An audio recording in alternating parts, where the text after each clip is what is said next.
ஒரு காட்டுல 2 செம்மறி ஆடுகள் வாழ்ந்துகிட்டு இருந்துச்சு. மோட்டு, பத்லு. பத்லு எப்பவுமே எனர்ஜியா ரொம்ப சுறுசுறுப்பா எல்லா வேலையும் செய்வான். ஆனா மோட்டு மட்டும் சோம்பேறியா எப்பவுமே தூங்கிக்கிட்டு இருப்பான்.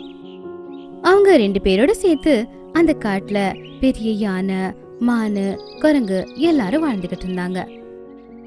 சாயந்தரம் ஆயிடுச்சுன்னா குரங்கு மரத்து மேல உட்காந்துக்கிட்டு தூரம் தூரம் வரைக்கும் பாத்துக்கிட்டு இருக்கும். ஏன்னா சிங்கம் நைட் நேரத்துலதான் வேட்டையாடுறதுக்கே காட்டுக்குள்ள வரும்.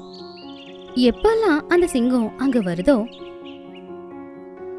அப்பெல்லாம் குரங்கு சத்தம் போட்டு கத்திடும்.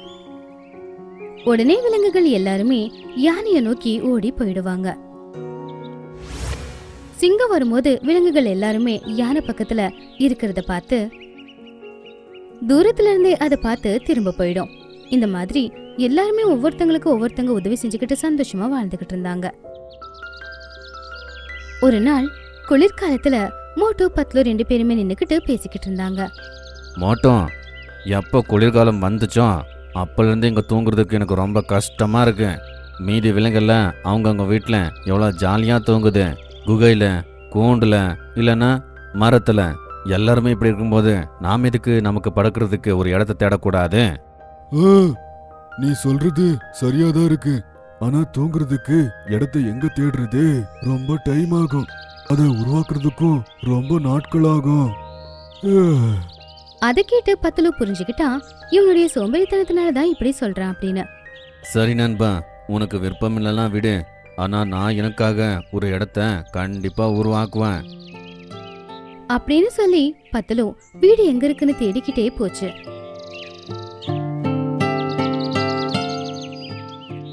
கடைசியில அதோட பார்வை ஒரு பெரிய ஆலமரத்து மேல போச்சு. அதுக்கு அடியில ஒரு பெரிய பொந்து இருந்துச்சு. அது சந்தோஷமா அந்த மரத்தோட பொந்துக்குள்ள போயிடுச்சு.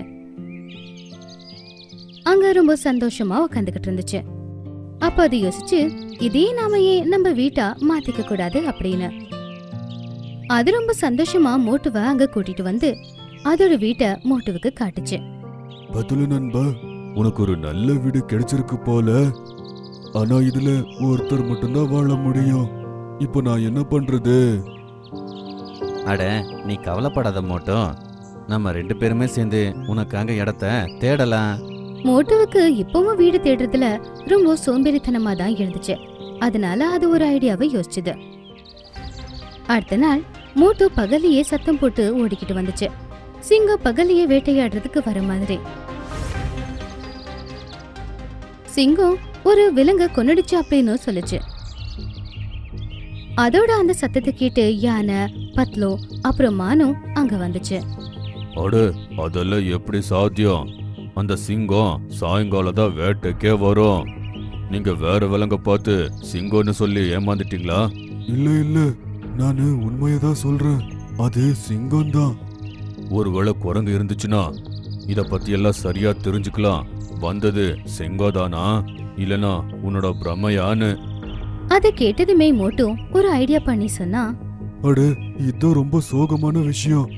அந்த சிங்கம் கொன்னு வாயில தூக்கிட்டே இருந்தது வேற யாரும் இல்ல, நம்ம நெருங்கிய நம்ப அந்த குரங்குதான். இனிமே நம்மளோட நண்பன் திரும்ப வரவே மாட்டான். இத கேட்டதும் எல்லா விலங்குகளும் ஷாக் ஆனாங்க.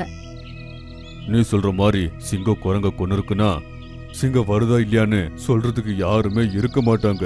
இனிமே நாம இங்க இருக்கிறது ரொம்ப ஆபத்து. யானை சொன்னதை கேட்டு எல்லா விலங்குகளுமே அங்கிருந்து போகலாம் அப்படின்னு முடிவு பண்ணாங்க. அதுக்கப்புறம் மோட்டு, பத்லு 2 பேருமே அந்த யானை கூடவே அங்கிருந்து கிளம்புனாங்க. சாயந்தரம் ஆயிடுச்சு. எல்லாருமே அவங்களால முடிஞ்ச இடத்தை தேடி அங்க போய் தங்கிட்டாங்க. பத்லுவும் ஒரு மரத்துக்கு கீழே ரொம்ப சந்தோஷமா உட்காந்துக்கிட்டு இருந்தான். கேளு பத்லு, நீ இங்க நிம்மதியா தூங்குவ. நானும் கூட ஒரு நல்ல இடத்த பார்த்து தூங்க போறேன்பா. நாளைக்கு நீ எங்கேயும் போகாத. நான் இங்கே வந்து உன்னை மீட் பண்றேன். சரி மோட்டம் அப்படின்னு சொல்லி மோட்டு அங்கிருந்து கிளம்பிட்டான்.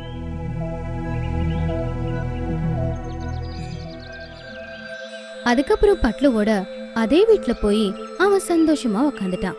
இப்போ குரங்கோட வேலை நேரம் வந்த உடனே அது மரத்துல ஏறி நின்னு எல்லாத்தையும் பார்க்க ஆரம்பிச்சது. அப்ப அது பார்த்துச்சு, காட்டுல இருக்கிற எந்த விலங்குகளும் அப்போ அங்க இருக்கல. அதே நேரத்துல சிங்கம் அதுக்கு பக்கத்துல வந்ததை பார்த்ததுமே, அட, சிங்கம் இங்க தான் வந்துக்கிட்டே இருக்கேன்.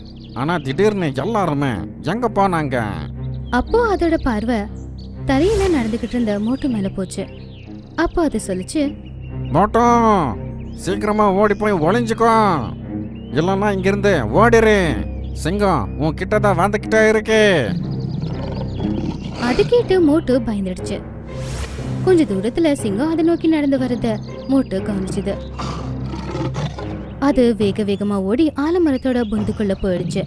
அதுக்கப்புறமா சிங்கமும் அந்த ஆலமரத்து பொந்துக்குள்ள போக முயற்சி பண்ணுச்சு. ஆனா மரத்தோட பொந்து அவ்வளவு பெருசு இருக்கல.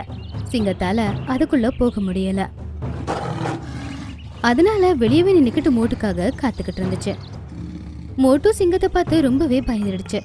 ரொம்ப சத்தமா உதவி செய்யுங்க அப்படின்னு கத்த ஆரம்பிச்சுது. அப்போ குரங்கு பார்த்துச்சு, மரத்தோட பொந்துக்குள்ள இருந்து மோட்டு கத்துற சத்தம் கேட்டுச்சு.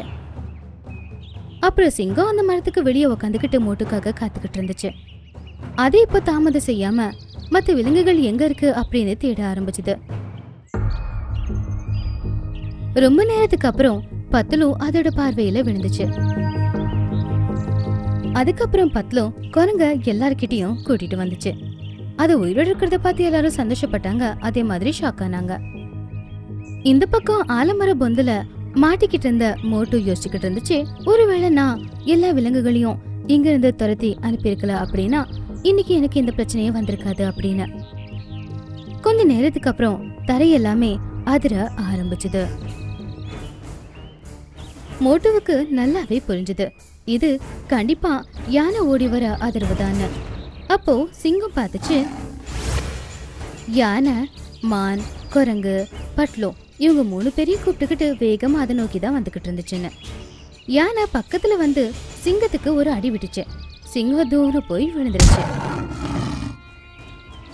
அதுக்கப்புறம் எல்லா விலங்குகளையும் ஒரேடியா பார்த்ததுல சிங்கம் பயந்து போய் அங்கிருந்து வேகமா ஓடியே போயிடுச்சு. அதுக்கப்புறம் மோட்டு வீட்டை விட்டு வெளியே வந்தான்.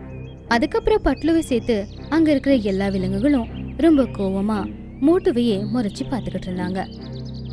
மோட்டோ, நீ சொல்றியா இல்லையா? எதுக்கு சும்மா சும்மா போய் சொல்லி எங்களை இங்கிருந்து துரத்த பார்த்த?